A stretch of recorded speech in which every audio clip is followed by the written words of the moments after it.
Welcome friends to camera.com channel. और आज के इस वीडियो में हम बात करने वाले हैं best lenses for Canon R7 camera.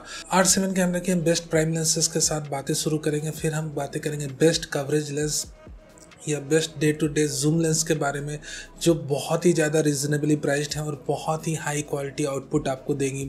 And finally we will be talking about the best lenses for sports shooter, wildlife photographer. चलिए हम अपने रिकमेंडेशन की शुरुआत करते हैं, but before we jump to our recommendation, if you are new to our channel do consider subscribing to our channel, और ये video अच्छा लगे मेरे दोस्तों एक लाइक करना मत भूलना।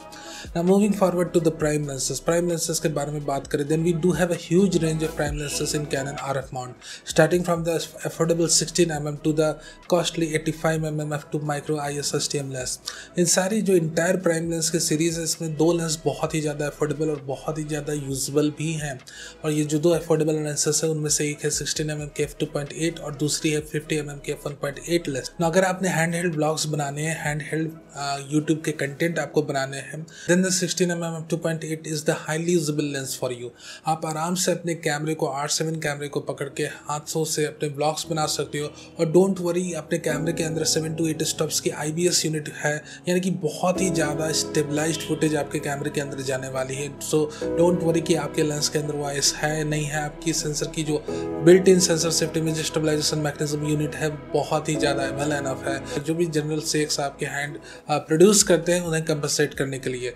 So more or less for handheld bloggers, 16mm f2.8 is the best lens, and also this lens is recommended for those who are interested in architecture photography, internal indoor architecture, outdoor architecture, जिन्हें भी wide coverage चाहिए for any specific purpose and they need a higher quality lens than their kit lenses they are generally getting with the R7 camera body। So if you know your requirement, तो आप बहुत ही अच्छा lens purchase कर लोगे based on the recommendation we have in this particular video।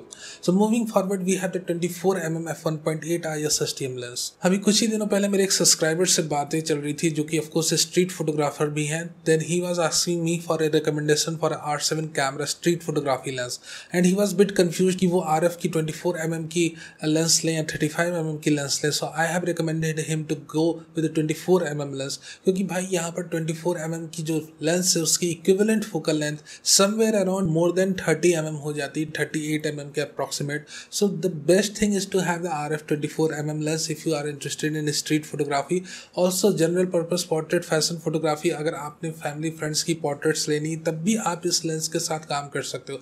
ये general purpose के लिए बहुत ही उम्दा लेंस है। मान लो अपने घर में अपने बर्थडे पार्टी शूट करनी है, ऑफकोर्स लो लाइट, जनरली घर में आपकी लाइट की जो कंडीशन रहती है बहुत अच्छी नहीं रहती है, उस पर भी आपने बहुत ही हाई क्वालिटी आउटपुट लानी है, then you can have the 24mm ISSTM lens. This is a highly capable lens for delivering amazing shots in a low light condition. साथ ही साथ मैक्रो कैपेबिलिटी इस लेंस में तो बहुत ही शार्प आउटपुट आनी है। तो चलो, हमने 24mm लेंस की तो बातें कर ली, अब हम बातें करते हैं 35mm की लेंस के बारे में। 35mm लेंस के बारे में बात करें तो ये मैक्रो कैपेबल लेंस है। इसके अंदर आपको IS भी मिलती है, साथ ही साथ स्टेपिंग ड्राइव मोटर्स लगी हुई हैं for video and still purpose both.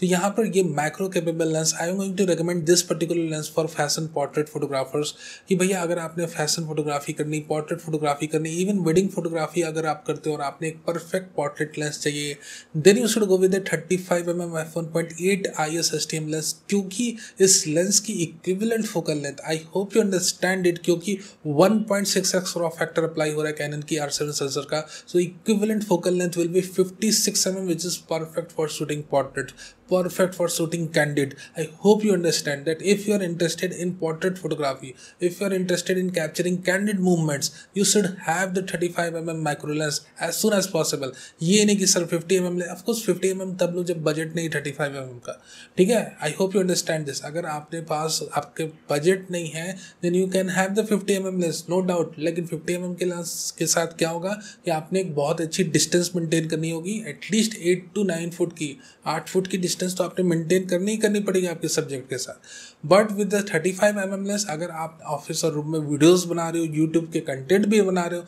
तब आप 35mm की लेंस पे यूज़ कर सकते हो। और मान लो आपने कि एकदम बगल में अपने कैमरे रख के शूट करना है, सिर्फ हाथों में लेकर नहीं। मान लो कि आपका कैमरा आपकी डेस्कटॉप की दूरी पर रहता है, डेस्कटॉप स्क्रीन जितनी दूरी पर रहती है उतनी दूरी पर आपका कैमरा रहता है, तब आपने 24mm की लेंस लेनी। सो यहाँ पर 50mm की लेंस तभी आपने परचेस करनी। नंबर एक बात, जब आपका बजट कम है। नंबर नंबर 2 बात, आप अपनी सब्जेक्ट के साथ बहुत ही अच्छी डिस्टेंस मेंटेन कर सकते हो, यानी कि उसकी बॉडी प्रोपोर्शन प्रॉपरली इंटर करे आपके कैमरे के अंदर जब भी आप उनकी वीडियो शूट कर रहे हो या उनकी स्टिल इमेजेस खींच रहे हो, आइदर पोर्ट्रेट और candid. I hope everything is very clear right now.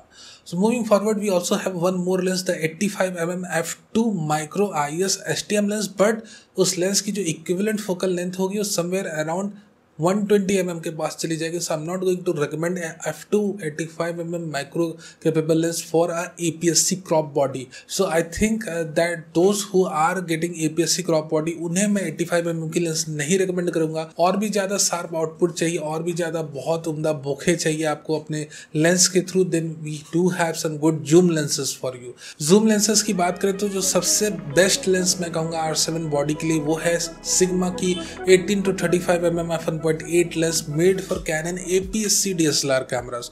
Of course ये कैनन APS-C DSLR कैमरे के लिए बनाई गई लेंस है सिग्मा की, बट इसकी ऑप्टिकल फार्मूला की बात करो आप तो बहुत ही उम्दा ऑप्टिकल फार्मूला के साथ ये आई हुई है।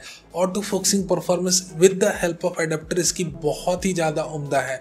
आइदर आप इससे सिनेमाटोग्राफी में इसे लेंस को यूज़ करते हो या पोर्ट्रेट फैशन फोटोग्राफी में, ऑटो फोकसिंग परफॉर्मेंस से कभी भी आप डिप्रेस नहीं होगे। The autofocusing performance of this lens is just amazing when paired with R7 camera. You can see there are multiple test, कई सारे टेस्ट इंटरनेट पे हैं जो 18 to 35mm f1.8 लेंस को किए हुए हैं, and in all test you can see the performance of f1.8 lens is just amazing.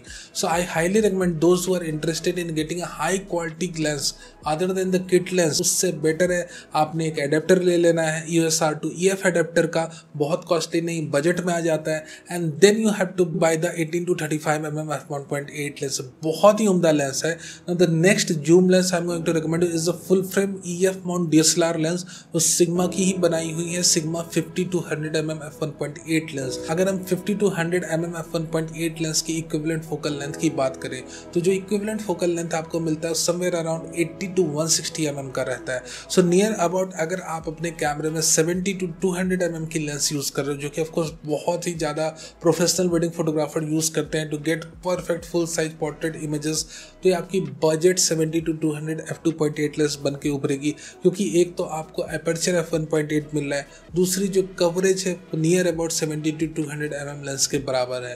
That's the 50 to 100mm f1.8 lens. You can also use this lens with the help of an adapter, the EOS R2 EF adapter. तो मैंने यहाँ पर दो zoom lenses के बारे में बात करी है, एक तो best alternative to the kit lens the 18 to 35 and the second best lens is the Sigma's art lens the 50 to 100mm f1.8 lens. Moving forward अब हम बात करते हैं lenses for sports shooter, wildlife photographer. अगर आपने budget में wild life photography करनी, अगर आपने बजट में स्पोर्ट्स शूटिंग करनी, but you want to have 30 fps burst speed from your camera और उसमें आप कोई भी कोताही नहीं बरतना चाहते हो, at the same time you want to have the maximum resolving power from the best possible affordable lens available, तब आपने लेना है 100 to 400mm f5.6 to f8 aperture की कैनन की RF जूम लेंस। एक बजट लेंस है, budget zoom lens है, but इसकी रिजॉल्विंग कैपेबिलिटी इतनी उम्दा है that even after buying R7 अगर आप R5 खरीदते हो और R5 लेने के बाद इस लेंस को यूज करते हो, तब भी आप देखोगे ये लेंस बहुत ही अच्छी तरीके से R5 सेंसर को भी रिजॉल्व कर देती है। So this is a budget sports zoom lens, you should have it. Budget ज़्यादा है then you should go with 100 to 500mm lens.